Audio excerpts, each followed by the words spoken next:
Sa video na ito, makikita at malalaman ang mga bayani, kilala, dakila at personalidad na mga Pilipino na may mahalagang kontribusyong nagawa sa kasaysayan ng Pilipinas na isinilang sa buwan ng Disyembre.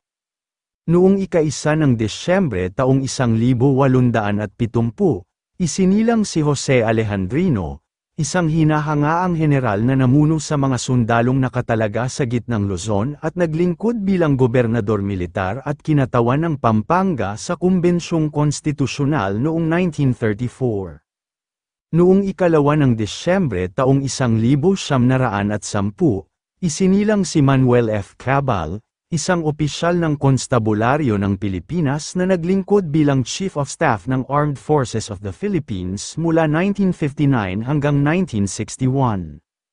Noong ika-3 ng Disyembre taong 1912,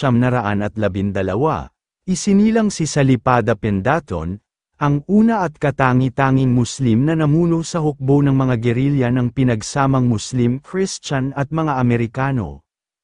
Noong ika-4 ng Disyembre taong 1916, isinilang si Sergio Osmeña Jr., ang anak ni Sergio Osmeña at naglingkod bilang alkalde, gobernador, kongresista, senador, at tumakbo bilang pangulo sa halalan ng 1969 laban kay Ferdinand Marcos.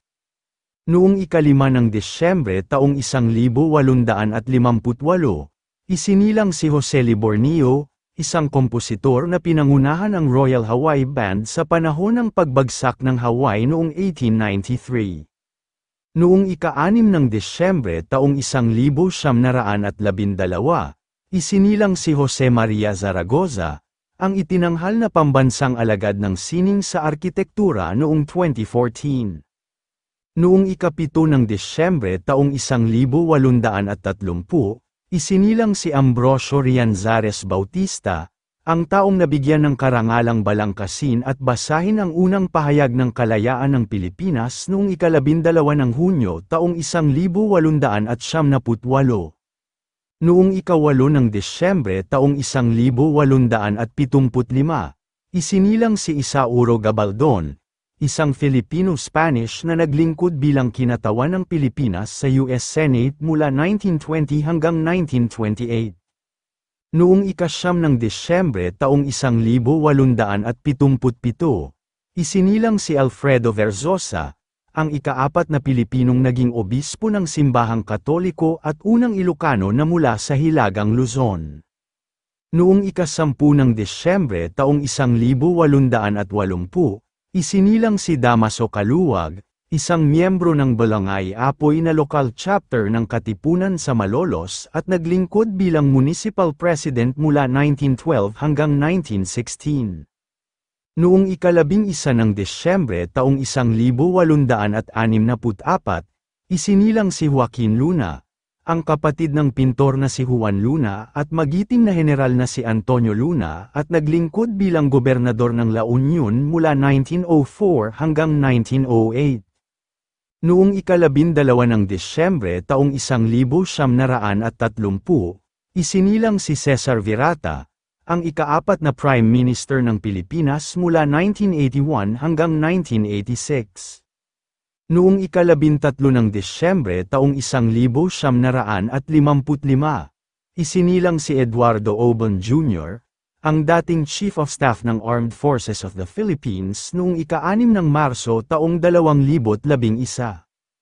Noong ika-14 ng Disyembre taong 1875, isinilang si Espiridiona Bonifacio, ang naging asawa ng isa sa mga nagtatag ng Katipunan na si Teodoro Plata at kapatid ng Supremo ng Katipunan na si Andres Bonifacio. Noong ika-15 ng Disyembre taong 1875, isinilang si Emilio Jacinto, isa sa mga magagaling na pinuno ng Katipunan at tumayong kanang kamay ng Supremo ng Katipunan na si Andres Bonifacio. Noong ika-16 ng Disyembre taong 1730, isinilang si Diego Silang, isang Pilipinong revolusyonaryong pinuno na nakipagsabuatan sa mga puwersang Bretanyo upang patalsikin ang pamahalaang Kastila sa Pilipinas. Noong ika-17 ng Desyembre taong 1871, isinilang si Lazaro Macapagal, isang Lieutenant General ng himagsikang Pilipino na nakilala bilang executioner ng magkapatid na Andres at Procopio Bonifacio noong 1897 sa utos ni Emilio Aguinaldo.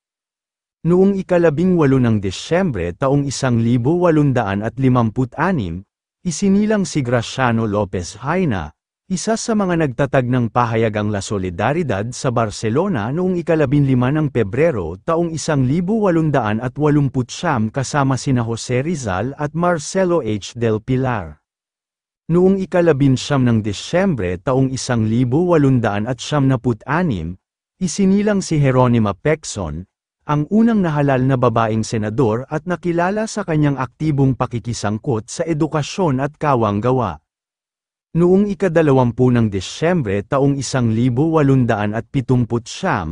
isinilang si Delfina Herbosa Natividad, isa sa tatlong nagtahi ng watawat ng Pilipinas kasama sina Marcela Agoncillo at Lorenza Agoncillo. Noong ika-21 ng Desyembre taong 1888, isinilang si Tomas Mapua, ang kauna-unahang lisensyadong arkitekto sa Pilipinas at tagapagtatag ng Mapua University. Noong ika-22 ng Desyembre taong 1874, isinilang si Flaviano Yenco, isa sa pinakabatang heneral noong Revolusyonaryong Pilipino at itinuturing bilang bayani ng Salitran. Noong ika-23 ng Desyembre taong 1875, isinilang si Victorio Edades, ang itinanghal na pambansang alagad ng sining sa pagpipinta noong 1976 at tinaguriang Father of Modern Philippine Art. Noong ika-24 ng Desyembre taong 1859, isinilang si Juan Climaco, ang ikalawang gobernador ng Cebu at unang nahalal na gobernador ng Cebu sa panahon ng digmaang Pilipino-Amerikano. Noong ika-25 ng Desyembre taong 1870, isinilang si Delfin Gumban, isang mamamahayag at makata na naglingkod bilang municipal president ng Pavia, Iloilo mula 1921 hanggang 1924. Noong ika-26 ng Desyembre taong 1906, isinilang si Esteban de Ocampo, ang Pangulo ng Lupon ng mga gobernador ng Kapisanan na naglabas ng isang malakas na resolusyon na humihiling sa Pangulo ng Pilipinas na iproklama ang ika-12 ng Hunyo ng bawat taon bilang Independence Day. Noong ika-27 ng Desyembre taong 1874, isinilang si Juan Sumulong, ang Pangulo ng Partido ng Oposisyon laban sa Partido Nasyonalista ni Manuel L. Quezon noong 1941 na halalan sa pagkapangulo ng pamahalaang Commonwealth ng Pilipinas. Noong ika-28 ng Desyembre taong 1870, isinilang si Troadjo Galicano, ang kinatawan ng ika-5 distrito ng Cebu sa kapulungan ng mga kinatawan ng Pilipinas mula 1907 hanggang 1912. Noong ika-29 ng Desyembre taong 1866, isinilang si Tomas Almonte, ang kinatawan ng unang distrito ng Albay sa Asemblea ng Pilipinas mula 1907 hanggang 1909. Noong ika-30 ng Desyembre taong 1888, isinilang si Honoria Acosta Sison, ang kauna-unahang Pilipina na naging isang medical doctor. Noong ika-31 ng Desyembre taong 1880, isinilang si Hermenegildo Cruz, ang tagapagtatag ng Union Obrera Democratica Filipina. Kung kayo ay aking tatanungin, anong masasabi ninyo sa talambuhay na ito, mag-comment lang. So, ayun lamang ang talambuhay natin ngayong araw, sana ay may natutunan kayo. Huwag na rin kalimutang mag-like at mag-subscribe para maging updated sa mga panibagong video. Maraming salamat po.